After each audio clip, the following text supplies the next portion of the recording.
సమస్త ప్రజానికానికి నమస్కారం. సమాజ స్వరానికి స్వాగతం. నేను మీ రామస్వామి. నేను మీ జర్నలిస్ట్ రమేష్.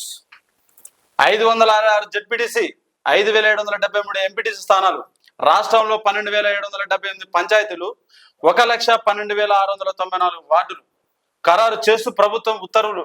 2019తో పోలిసే తగ్గుదల. మండల పరిషత్, ప్రాదేశిక నియోజకవర్గం, ఎంపీటీసీ, గ్రామ పంచాయతీలు, వార్డు స్థానాల సంఖ్యను ఖరారు చేస్తూ రాష్ట్ర ప్రభుత్వం బుధవారం ఉత్తర్వులు జారీ చేసింది. రాష్ట్రంలో 566 జెడ్పీటీసీ స్థానాలను, ఆ మేరకు మండల ప్రజా పరిషత్తు, ఎంపీపీలు 5,773 ఎంపీటీసీ స్థానాలు, 12,778 గ్రామ పంచాయతీలు, వార్డులు.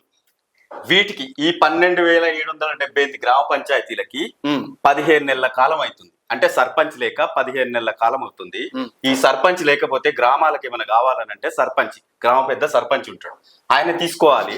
15 నెలలు అవుతుంది. ఆ గ్రామాలు అభివృద్ధి కుంటుపడిపోయింది. ఆ గ్రామాలకు కావాల్సిన అంటే ఒక గ్రామ పంచాయతీకి ఆ గ్రామాన్ని ఎవరు మెయింటైన్ చేస్తారంటే గ్రామ సెక్రటరీ మెయింటైన్ చేస్తారు. ఆ గ్రామానికి సర్పంచ్ లేకపోతే, ఒక ఇంటికి పెద్ద దిక్కు లేకపోతే ఎట్లనో, ఒక ఊరికి సర్పంచ్ లేకపోతే అట్లా అయిపోయింది. అక్కడ అయిపోతే మనకు గ్రామానికి కావాల్సిన వీధి లైట్లు ఉంటాయి, ఏముంటాయి, ట్రాక్టర్ మెయింటెనెన్స్ ఉంటుంది. అది ఎవరు ఇవ్వాలి? సఫాయిస్ ఉంటారు, వాళ్ళకి సాలరీస్ ఇవ్వాలి. ఎవరు? మొత్తం కలిపి గ్రామ సెక్రటరీ చూసుకుంటాడు. 15 నెలలకెళ్ళి చూసుకుంటాడు. ఎక్కడి నుంచి 17 నెలలు 15 అనుకుంటా, 15 నెలలు. జూన్ వరకు అయిపోతుంది. జూన్ నుంచి జూన్ ఇప్పుడు వచ్చేసి 2 నెలలు అయిపోయింది. 13 నెలలు, 13, 14 నెలలు అవుతుంది. సంవత్సరం నుంచి వెళ్ళి ఉంది కదా, రావాలి మనకి నిధులు రావాలంటది, పోయి తెచ్చుకోవాలి. సర్పంచ్ ఇది చాలా పనులు అయితే లేడు. మరి అయితే మనం ఏం చేస్తాం, మేమేం తెలియజేస్తున్నాం అంటే, గత సంవత్సరం నుంచి వెనకబడ్డ ఈ సర్పంచ్ ఎలక్షన్లు, జెడ్పీటీసీ ఎలక్షన్లు వెనకబడ్డాయి. దయచేసి మీరు ఇక రేపో మాపో ఇంకా 2 నెలల తర్వాత, ఇంకా 2 నెలల తర్వాత, ఇంకా 2 నెలల తర్వాత అని ఇగో ఈ 13 నెలల వరకు పొడిగించారు.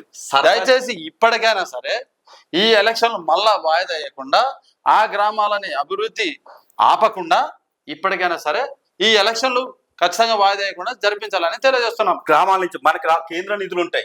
కేంద్రం నుంచి రావాల్సిన రాష్ట్ర బడ్జెట్ కి రావాల్సింది ఉంటది. గ్రామ పంచాయతీలకి 22 లక్షల 1 ఇయర్ కి రావాల్సింది 22,000 కోట్ల రూపాయలు, 22,000 కోట్ల రూపాయలు రావాలి మనకి. రావాల్సినవి మిస్ అయిపోయినాయి. ఒక సంవత్సరం బ్యాక్ వెళ్ళిపోయింది. ఇది మళ్ళీ అవి వచ్చే, ఆ నిధులు వచ్చే వరకల్లా సర్పంచ్ రెడీ చేసేయండు, ఎన్నికలు జరుపుంటే ఆ 22,000 కోట్లు వస్తాయి. రావాల్సిన నిధులు వచ్చాయి. గ్రామాలు అభివృద్ధి, రోడ్లు, కాలువలు, వీధి లైట్లు ఉన్నాయి. ఇవన్నిటికి రావాల్సిన కేంద్రం నుంచి రావాల్సిన మన ట్యాక్సీ తీసుకొని పోయి మనకు రావాల్సిన ఉంటే అవి రావాల్సిన ఒక సంవత్సరం వెళ్ళిపోయింది. మళ్ళీ గ్రామ సంపంచ్ ఎన్నికలు నిర్వహిస్తే, ఈ సంవత్సరం నిర్వహిస్తే ఆ 22,000 కోట్లు కేంద్రం నుంచి రాబట్టుకోవచ్చు.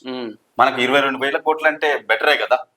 అంటే ఖచ్చితంగా గ్రామాలు బాగుండాలంటే ఖచ్చితంగా సర్పంచ్ ఎలక్షన్లు, ఎంపీటీసీ ఎలక్షన్లు, జెడ్పీటీసీ ఎలక్షన్లు రావాలి. అలాగే మున్సిపాలిటీ ఎలక్షన్లు కూడా ఆగిపోయి 6-7 నెలలు అవుతుంది. ఎక్కడికక్కడ ఎమ్మెల్యే ఎలక్షన్లు అయిపోయిన తర్వాత ఇంకా ఏ ఎలక్షన్లు కాలే. అసెంబ్లీ ఎలక్షన్లు, పార్లమెంట్ ఎలక్షన్లు అయిపోయిన తర్వాత ఏ ఎలక్షన్లు కాలే.